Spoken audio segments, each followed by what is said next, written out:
The previous mayor had a smug look on his face as he approached the town. As planned, he had with him half of Vendar's bandit forces. They were to remain hidden in the forest until he had given the word. But walking into the town, he was confused. Even looked back at the path he walked to make sure he was in the right place. The town seemed so different. Solid stone block roads that were clean, stone buildings and stores, not stalls outside but actual stores, displays of goods in the windows, people walking around seemingly happy. There were roaming guards that kept their eyes on everyone, running water that was directed from the river through the town. He was confused how everything could have changed so much. Some of the people recognized him. They had a look of disgust when looking at him. Near the merchant's area, he suddenly stopped when he saw the two girls with an older man and woman. With them, they had two little ones, his little ones. He wanted to approach them when someone suddenly spoke to him. "Sorry, pig, no mudhole for you here." He turned around furiously, but stopped when he saw Arya standing there. "You thief, I have come to take back what is mine." She looked around. "You mean this town that no longer wants you, or more young girls to get your filthy hands on?" He pulled a dagger from his back and a little bell. "I am not stupid. I would not come here without a plan. This town belongs to me. It was given to me by the king." People stopped and watched. Most of them recognized him and remembered what life was like under his leadership. As the crowd gathered, Rickard came walking up to them. Arya stepped back as he took her place. "So this is the pig. Never thought I would see one walking on two legs dressed in clothes. But even if you doll up a pig, it's still a pig." He gripped the dagger tightly. He held the bell up and started ringing it furiously. "End of the line for you. I don't care who you are, but this is where you die. I am not stupid enough to come alone." The crowd just watched. No one came out of the forest. He started to panic, thinking Vendar's men betrayed him. He looked at Arya and this unknown man. "You took everything from me. I will take back what is mine, even if I have to kill you myself." Suddenly, someone grabbed his hand and gripped it hard. The dagger fell from his hand and he was pushed to the floor. Lydia and two guards bound his hands and took him away, as the crowd watched furiously. "The bandits?" Rickard asked Arya. She nodded. "A light dose. They're having a nice nap." In the forest, bandits were passed out as black spiders crawled over them. Later, Rickard sat on a small stool, looking at a cage where the fat man was kept.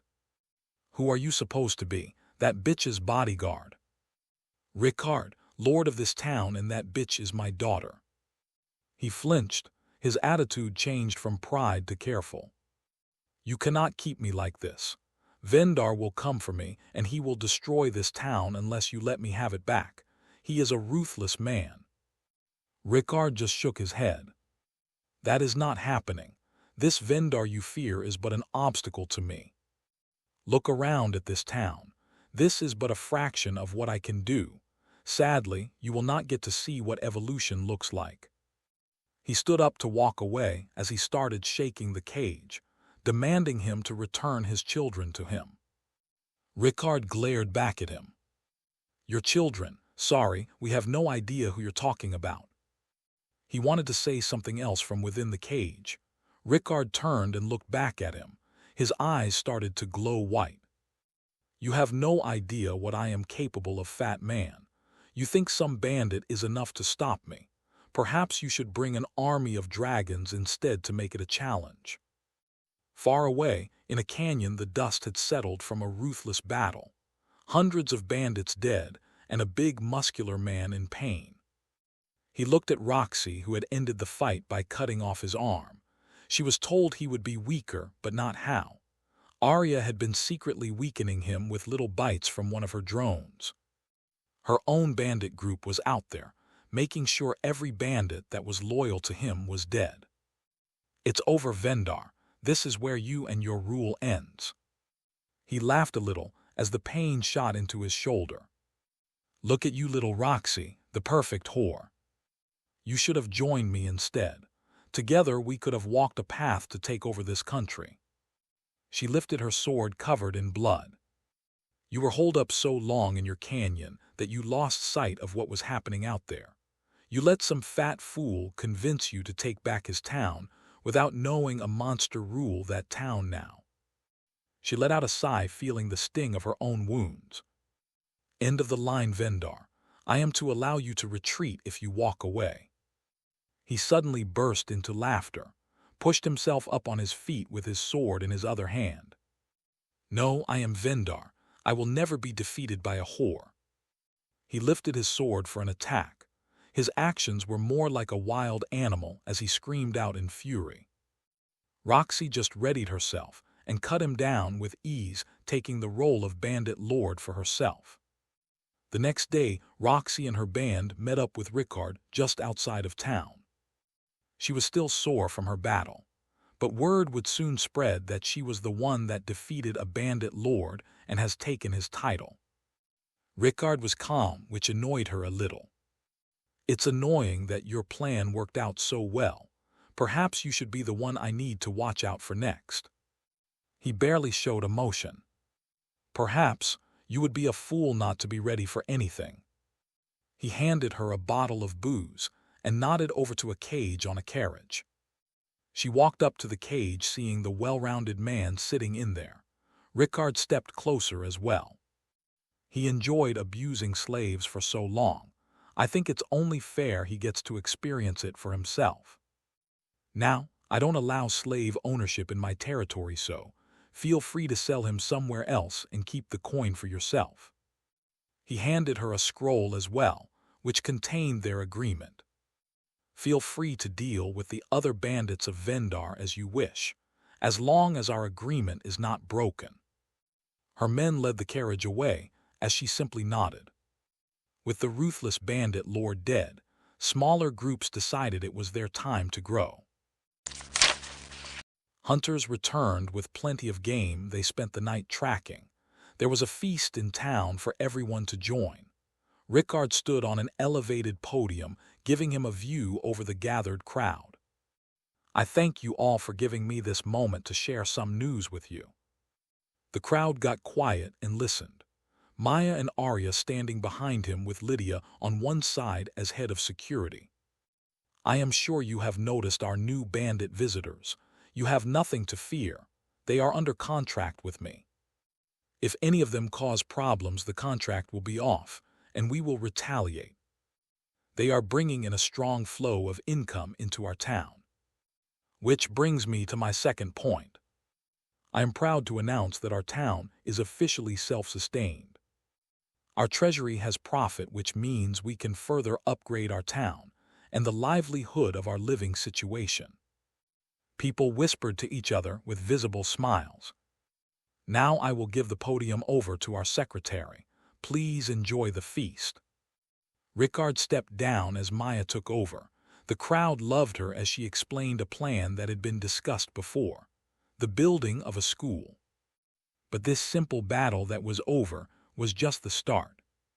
Far away in a damp city with rain falling nearly every day, a man met up with a shady character in a dark alley.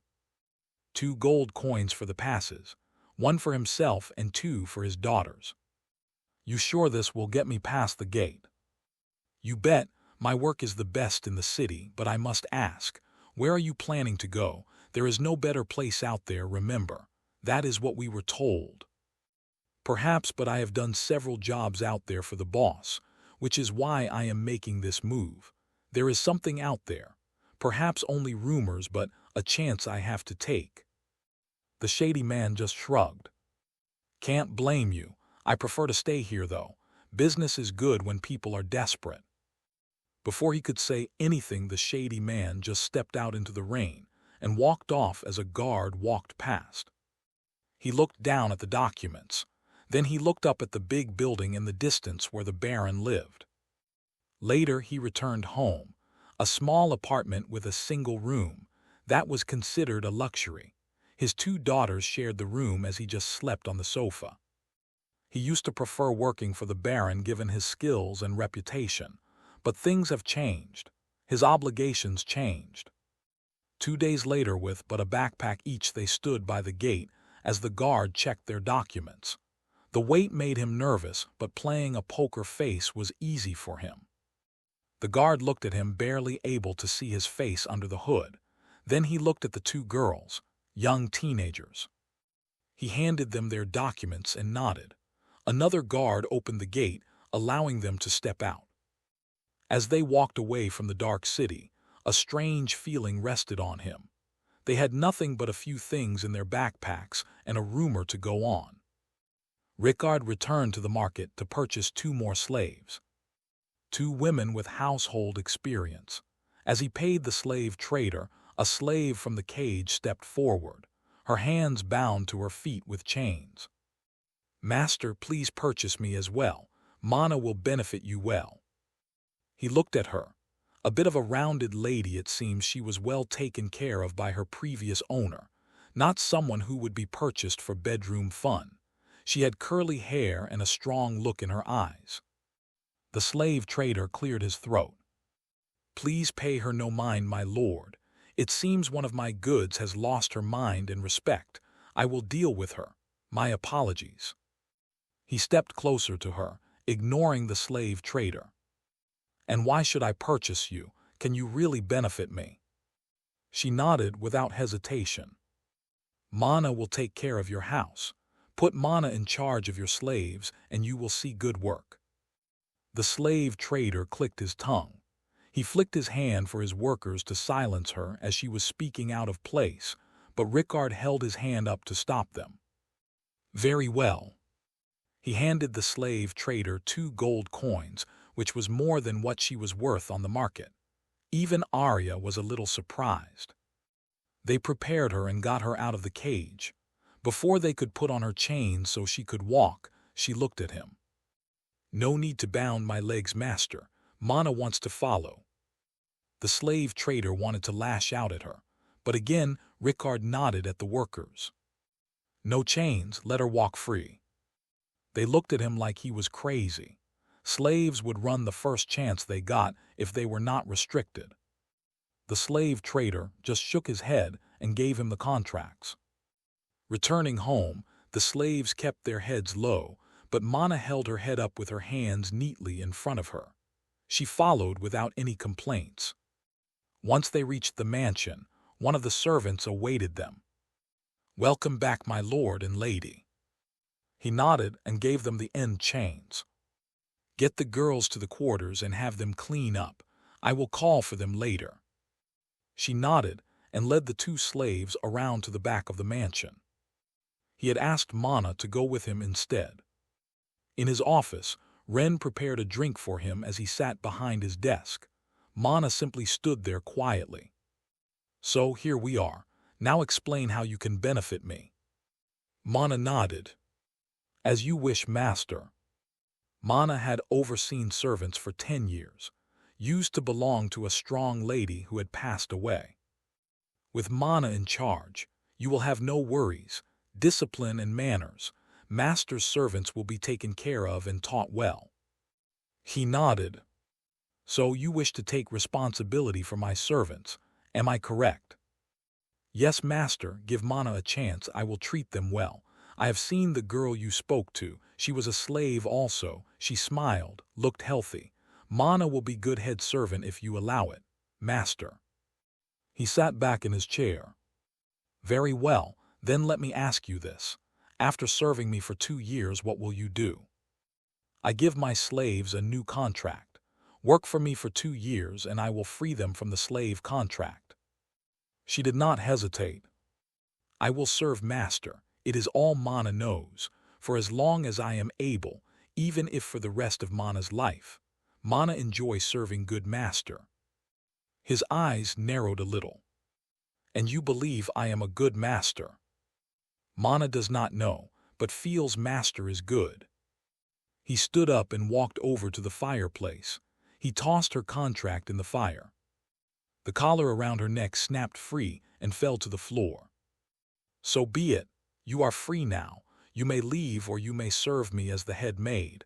I am not your master anymore. Simply calling me Lord is fine." She wanted to reach to feel her neck, but instead she nodded. "Mana will serve. Go through the kitchen out the back. There are stairs leading down. Those are the maid quarters." He looked at Ren. "Please accompany her and introduce her as the head of the servants." He looked back at Mana. "Rest well for today. Tomorrow you can take on your role as you wish. I will no longer concern myself with the servants if not through you. Do not let me regret this." Mana lowered her head.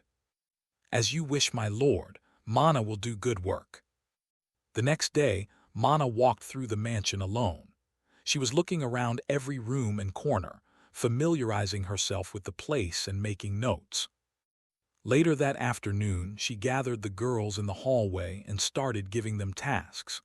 The girls responded with a simple, "Yes, Mum," which she instructed them to call her.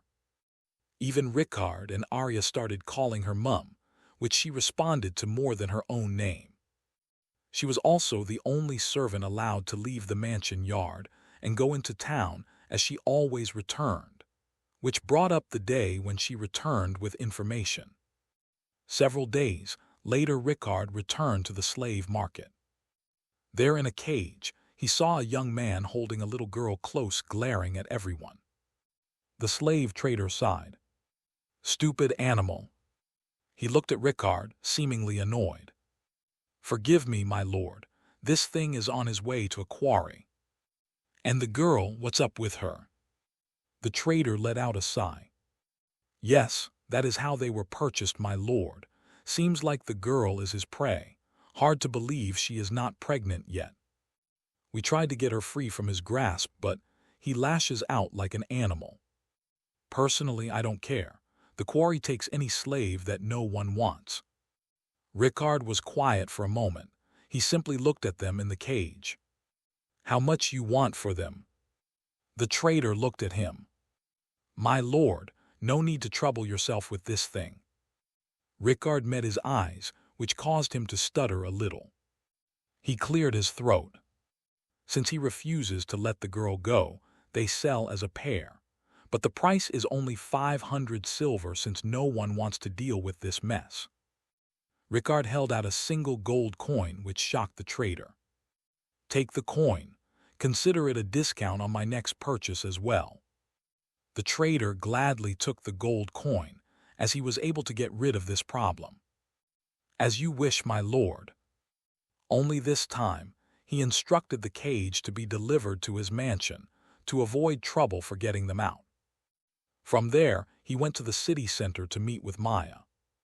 Everyone was surprised to see him as he walked in, a few people working behind counters.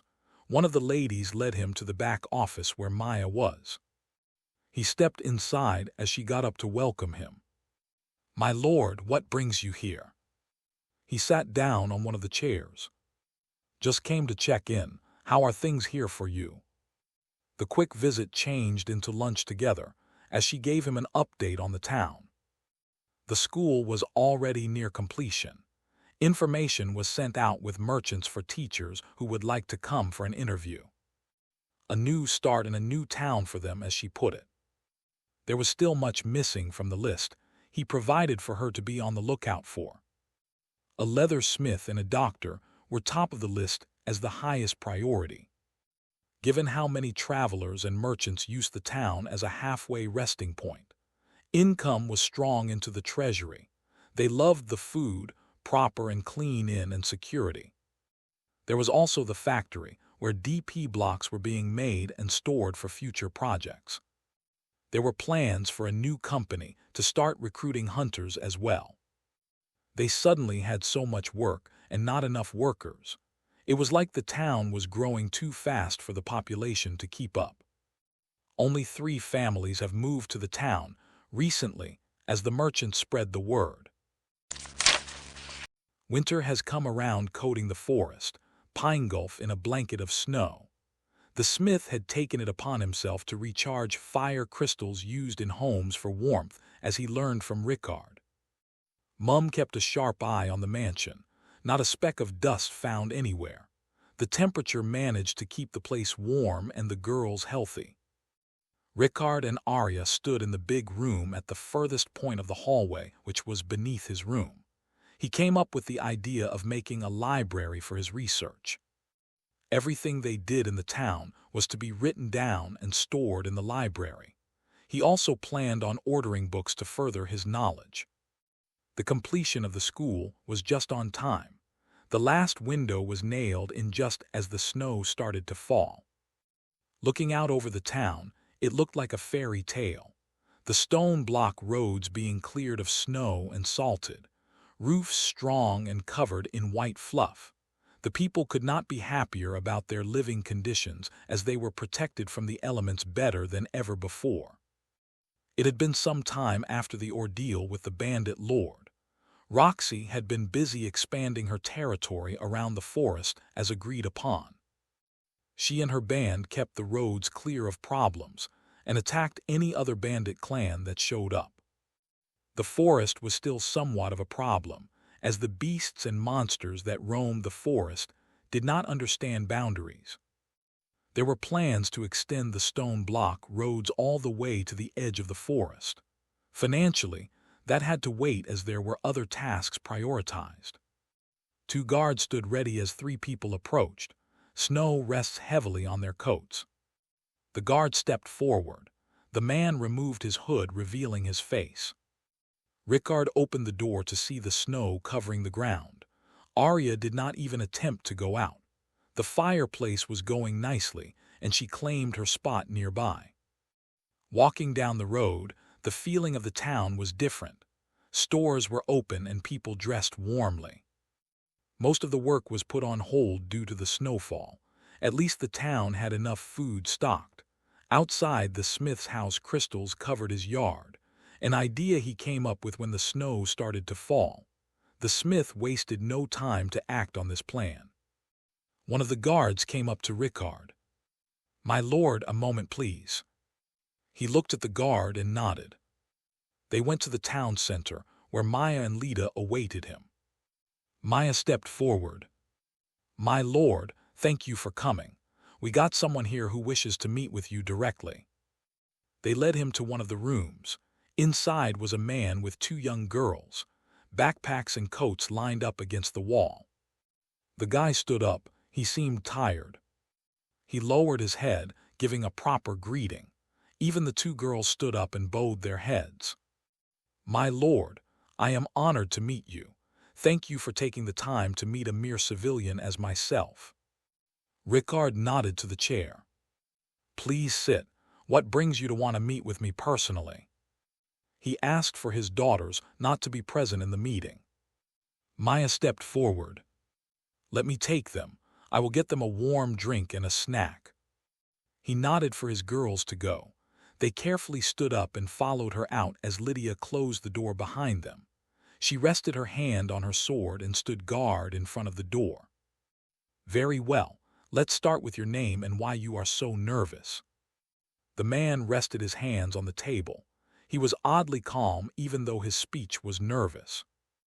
"My name is Slater, and I have traveled far with my daughters to reach this place that was only a rumor. A merchant mentioned this place which sounded unreal.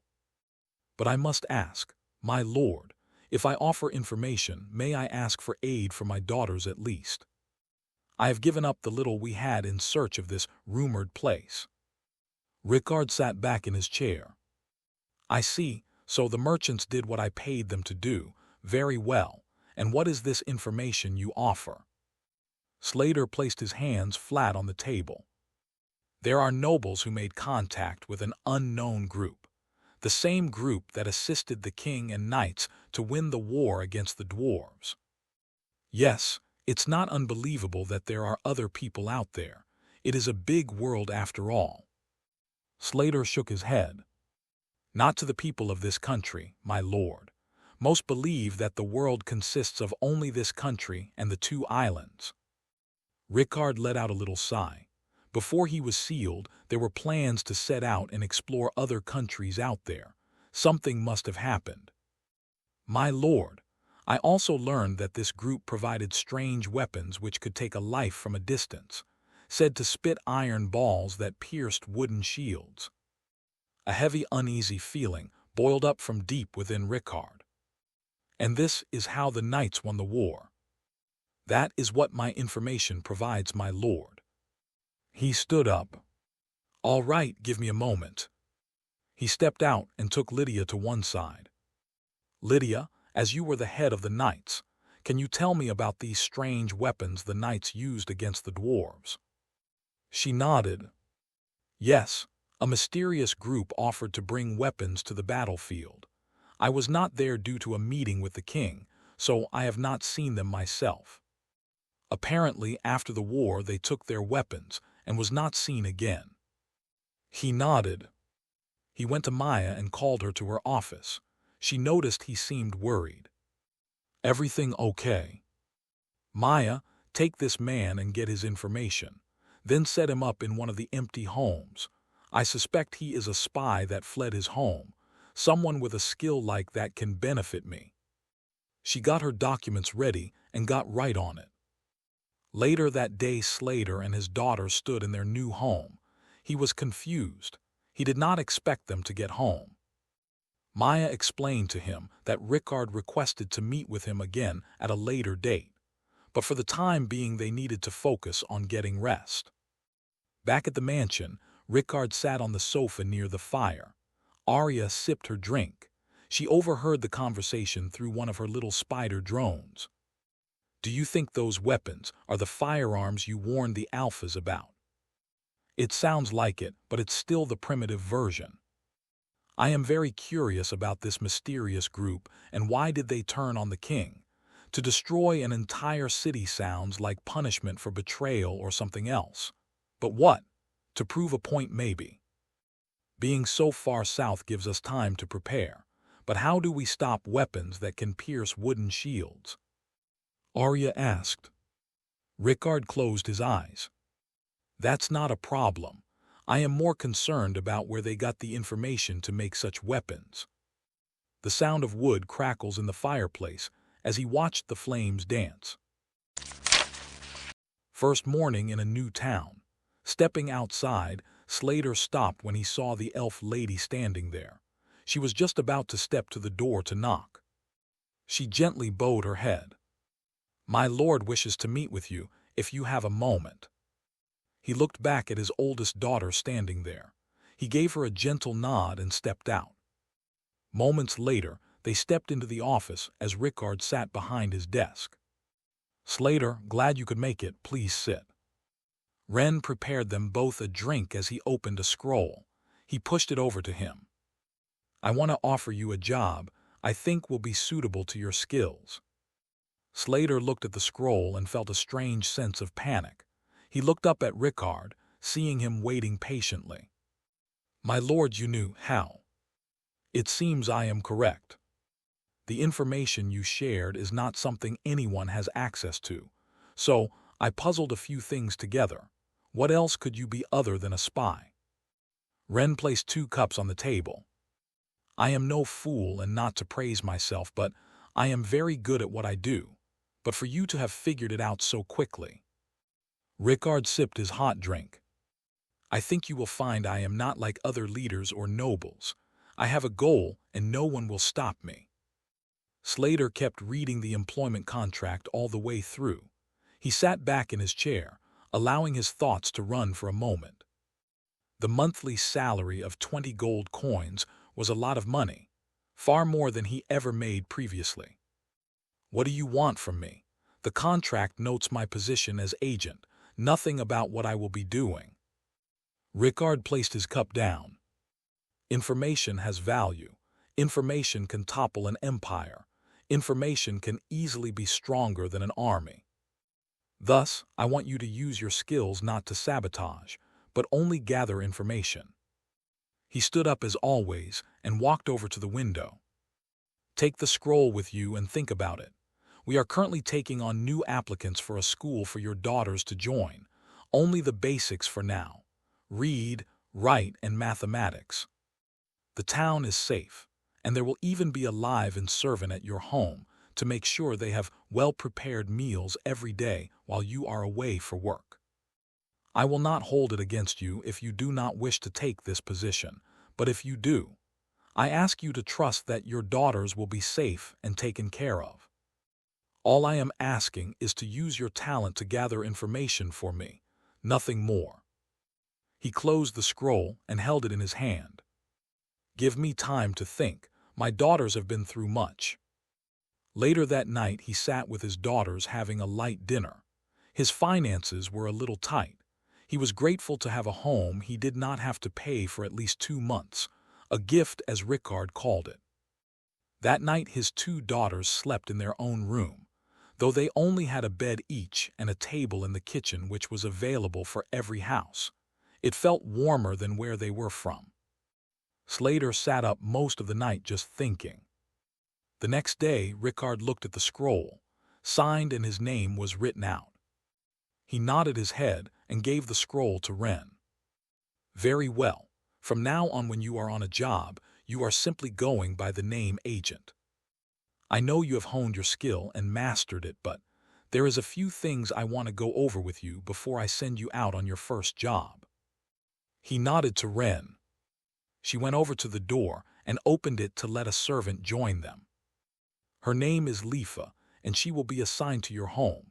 I ask to not try and bed her, as she is not a slave but a servant under my employment." Slater greeted her kindly and asked her a few questions. He was clearly concerned for his daughters as a father who has seen a rough reality. He also knew, as a responsible father, that he needed an income to provide for them. Rickard allowed him to take her to meet his daughters. He also had food delivered to his home so they could have proper meals until his first pay could come in. Kindness that seemed rare, but it was all part of the plan. Rickard took a gamble. It was paying out. He was simply taking care of his investment. 2 days later, Arya returned. She was on a journey far to the north to investigate a city. The information she revealed to Rickard was the start to a major step in his plan. But there was also something else happening. Elsewhere, nobles were buying up towns to live as little kings of their own kingdoms. And the Greyskins had stepped onto the mainland, ready to act out their plans as well. Another new project has started. Along the river, the trees were cleared and the logs cleaned. The soil was turned and prepared for farming as the season was nearly ready for planting. They were later used to build cabins right next to the mansion. In the meantime, it was time.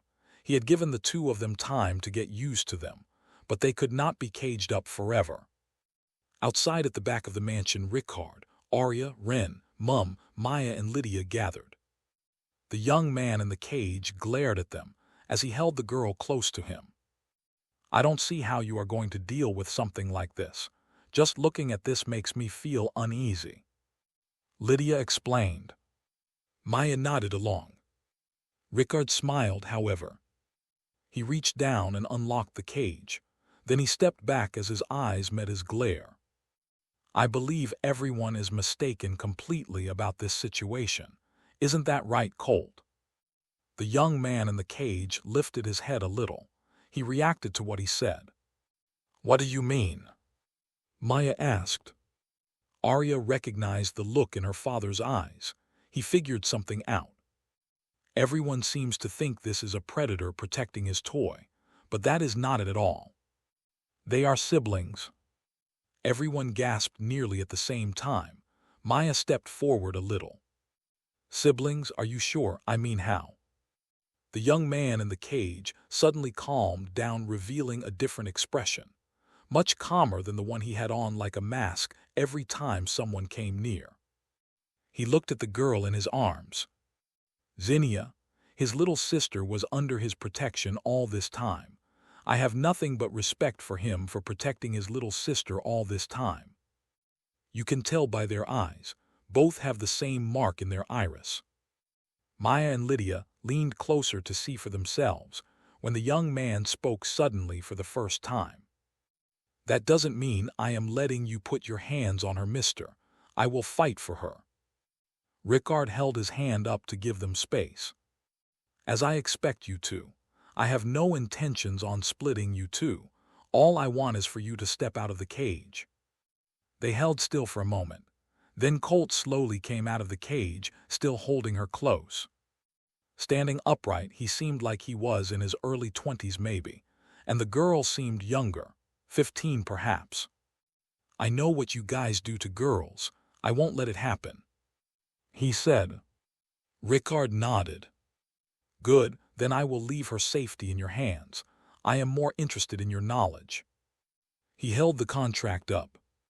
You have studied botany under a scholar for 8 years, and your sister has shown a gentle hand for flowers since she was little, according to your contracts at least. So what of it? He rudely asked. Rickard held his hand out, gesturing at the yard around his mansion, with a stone wall circling it. Simple, I want you to turn my yard into a garden, nothing more. Colt frowned as he looked around, then he looked back at him. And my sister? As her contract stated, she has knowledge about flowers. She can stay with you and grow flowers. Together the two of you must turn my yard into a garden where I can relax. I have no interest in your sister at all. Promising words, but Colt was careful. He just nodded. The cage was removed and taken to the smith to break down. He led Colt and Zinnia to a small cabin in the corner of the yard. 2 bedrooms with beds.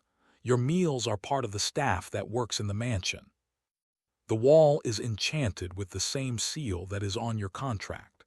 I suggest you do not attempt to climb over and run away unless you want your life to be taken by choking to death. It was a lie. The enchantment on the slave contracts was still a mystery. He removed their chains, but kept their contracts intact. Here is the deal. You work for me for 2 years and I will consider releasing you from your contract. After that, you are free to leave or stay. Up to you. Colt's eyes widened. You will let us go after 2 years. Is this a trick? He stepped back and nodded to Ren and Mum to show him. Their collars were removed, and they had the scars to show for it. I don't find joy toying with people's lives in that way. That is my deal. Work well for 2 years and earn your freedom. He just turned around and walked away, leaving Mum to take care of the rest. Rickard sat in his chair. Maya joined him on the other side of his desk, placing a scroll on the table. The merchants have returned with information, but it is vague information. 3 of them speak of a woman that lives to the east on her own, said to be a witch. I doubt she is the rumored miracle healer. She is the only lead we have according to the perimeters you set. At the same time, Arya stepped in with Slater in tow. Very well. Pay the merchants for the information and give them my thanks. Also take over the decision-making and accepted settlers from this point. Only notify me when you meet someone that stands out. She nodded as she stood up. Very well, then I will take my leave. I must meet with a few people. Maya and Lydia stepped out and Slater took her place. You called for me, my lord. Yes, I have your first job for you. Information gathering only. He pointed at the scroll Maya brought and explained. I want you to gather any information about this woman. People call her a witch because of her methods of helping others for coin. He opened the scroll but let out a sigh. The Witch of the Highlands, I know of her. Rickard folded his hands and leaned forward as Slater explained. She is a stubborn person, refuses to help nobles after one of them branded her as a witch, even burned a symbol for witch on the back of her hand and neck. Her method is odd, but for the right coin she has helped many bandits recover from serious wounds. Arya flinched suddenly. Rickard noticed it but remained calm. I see. Then I shall leave it in your hands. Bring me a full report on what you find. Go to Lydia and let her know what you need. Funds will be available for all your travel needs as well. Slater simply nodded and left. Arya stepped forward as the door closed. I have found someone you might want to see. I thought it best you meet him before I remove him. He got up and followed her out to meet a man that would become very important in his growing wealth.